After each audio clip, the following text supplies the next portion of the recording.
Our top story tonight is a number, and the number is the price of self-dealing, self-enrichment, and what many reports say is normalized corruption in the Trump White House. That number is $2.2 billion, a staggering amount of money that only because of disclosure rules are we now learning, the reason it's news tonight, that Donald Trump made that not from 4 years of the presidency or a 10-year estimate. That is just in the year 2025 alone, the first year of his second term. And the money is not coming in from, say, passive investments or just what it means to have a pseudo-billionaire president. It is coming in at a far faster clip than anything he did in the first term because of how much time and energy he's spending off the job, not doing the people's business, not doing what he promised to do, not doing the job of the presidency, because he has side jobs and plans and what the kids call a side hustle. He has been moonlighting on a lot of other projects, and they are making a lot of money. And they're not projects that, to be clear, he was making money on before he was in the White House. The crypto schemes, some of the stock trades, and certainly some of the mining deals that we reported on just this week are a product of him being president. So this isn't about, say, if a rich person like Michael Bloomberg became president and continued to make interest on his investments. This is very specifically a crisis for the Trump presidency because it breaks his past vows, it shows the conflicts of interest, and puts a number on the self-dealing and self-enrichment, some of which I can tell you might be legal, and then the question is, should it be? And some of which raises questions of bribery, quid pro quo, constitutional emoluments. All of this is in the new disclosures. And this morning we saw an illustration of how these conflicts of interest work. For example, no other president has taken large foreign contributions or gifts. No other president. And yet, today of all days, we see the maiden flight for Donald Trump on this Air Force One, which was a gift from the government of Qatar. And he is expected to try to find a way to keep the plane you're looking at, because it's a foreign gift, and use it for his institutions, organizations, library, or personal use after leaving office. No one's saying that in this great capitalist country, you can't just go make a lot of money for yourself and do self-enrichment. That's what Wall Street and fortunes are made and lost that way. That's what business is all about. But the public service in office demands something different.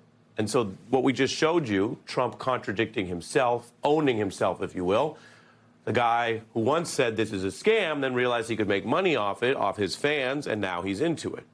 And that kind of looting or profiteering is not generally acceptable in the American government. Indeed, I will just tell you, some of what he's doing is legal because, as I mentioned, we have these kind of exemptions for the president that are different than other jobs.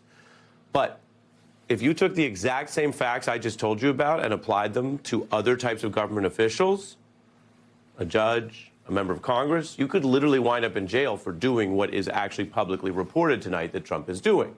And whether there are others around him who should be investigated is an open question if we had a working DOJ or aggressive subpoena-powered Congress, which we might get after November. We don't know. Some of Trump's crypto profits come from the $500 million linked to a foreign government. In fact, just before the inauguration, that investment firm tied to the UAE government bought basically half of the Trump crypto firm, making it look like an inauguration-related effort to get to the president, meaning they weren't interested in giving that money away to him unless and until he was about to become president again. Months later, the UAE struck a deal, the Times reports, with the Trump administration over national security objections to export valuable computer chips that power AI. So Trump gets rich. Other people, though, are on the losing end. We can show you a chart. Trump Org reaping $2 billion, while investors lost over $2 billion because the things they're selling don't have a lot of value in the real market. Trump also reported over 20,000 stock trades in a whole bunch of investment accounts. That's 24 times the number of transactions previously disclosed. And the question is why, again, as I told you, someone who is supposed to be busy being president, who supposedly has enough money, why are they so actively trading, whether it's through a third party or not? Well, the details don't help Donald Trump's denials that this has nothing to do with being president and that he's not abusing power. Dell got a $10 billion Pentagon contract that became public after Trump bought stock in the company. And Dell has been making a lot of money because of the AI and government relationships they have, but whether someone traded on inside information, like I told you, something that would be illegal and land you in jail if you weren't the president, is the big question. Trump has used his platform to praise companies that he invested in, NVIDIA, Apple, and Microsoft. And then there's $80 million tonight because of these disclosures that we see Trump got by shaking down these major companies that, of course, have to do business with and be regulated by the United States government. Meta, YouTube, news organizations. We've heard about that over time, but in the disclosure you see that all in, he reaped $80 million from that alone, another $200 million in profits from his properties. The comparison there would be he's clearly making far more from abusing presidential powers, shaking down companies and suing them, and selling crypto than from the thing that he claims his business empire was built on, being a real estate mogul. Now, I want to show you how we got here, because part of what's happened in the second term is a kind of degradation of even the most basic baseline rules and principles.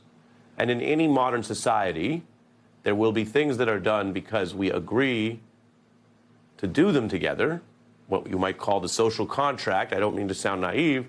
And not all of them have to be enforced at the point of a gun or the threat of prosecution.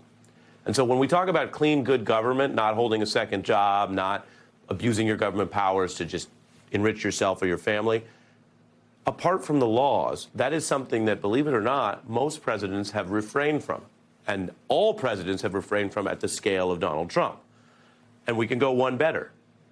The first presidency of Donald Trump also refrained from it. So maybe you need a psychologist or a historian to figure out why he is behaving so much worse now, having captured the Republican Party and degraded the Justice Department and all the things that as a news viewer you probably know. But I want to remind you tonight, in 2017, during the period when Trump had won the election, was getting ready to take office, and there were all these unprecedented questions, and he had all his business interests, he did claim then something that he's not doing now and not claiming now.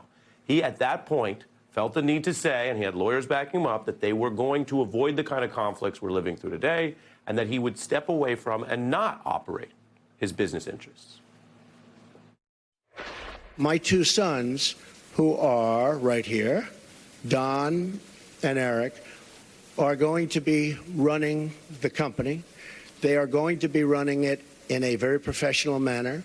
They're not going to discuss it with me. He is completely isolating himself from his business interests. He is not exploiting the office of the presidency for his personal benefit. No new foreign deals will be made whatsoever during the duration of President Trump's presidency. I could actually run my business and run government at the same time. Again, I don't have to do this. Trump was claiming that he could be worse, but he wasn't going to be that bad. In other words, even 2017 Donald Trump knew that it would be bad to try to run your business and the government at the same time, to be actively involved, to hold those two jobs, that there would be conflicts. And I want you to just take a moment and remember what he said there.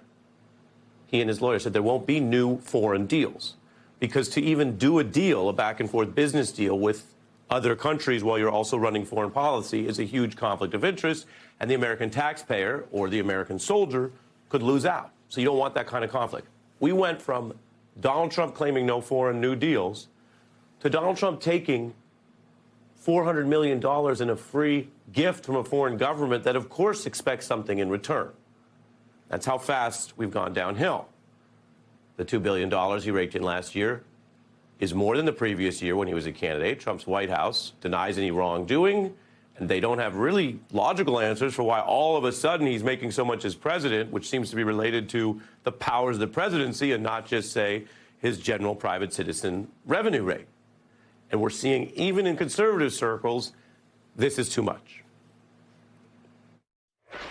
It's so grifty. I'm not going to lie, it's grifty.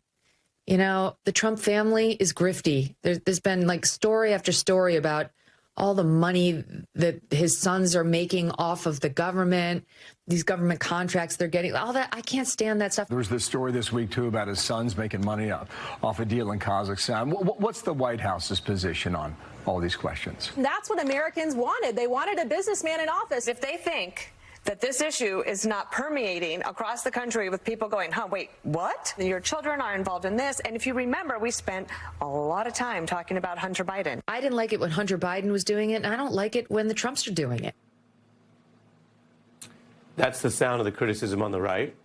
You don't need to be a political expert to see why this is terribly unpopular, and this is bad news for the president, a bad night for the president, a bad disclosure report for President Trump, because corruption is unpopular, and it is unpopular in a long-term, nonpartisan way. It's something that they were concerned about at the founding of this nation, and this is a fitting week to think about that as we approach the 250th July 4th. Corruption is bad. Corruption undercuts the very theory of having a government by the people, for the people, because the corruption undercuts that, and you end up getting worse and worse people in charge who are enriching themselves and not thinking about you. There's a reason why he ran on Drain the Swamp. And if you're listening and saying, well, Ari, I knew that was BS the whole time, you knew it back in 2016, well, you were right, because he is the swamp. But something else is happening on this issue, just like Epstein, just like the war, just like the high prices. A bunch more people may be joining where you are. Or if you weren't following politics then, or you didn't have that view, you might be one of those people looking up and saying, even if you like other things about some of what the Republican Party offers, and elections show that people have that view in America, there is nothing that anybody who is informed would like about having a profiteering, corrupt government, which ultimately is stealing from you.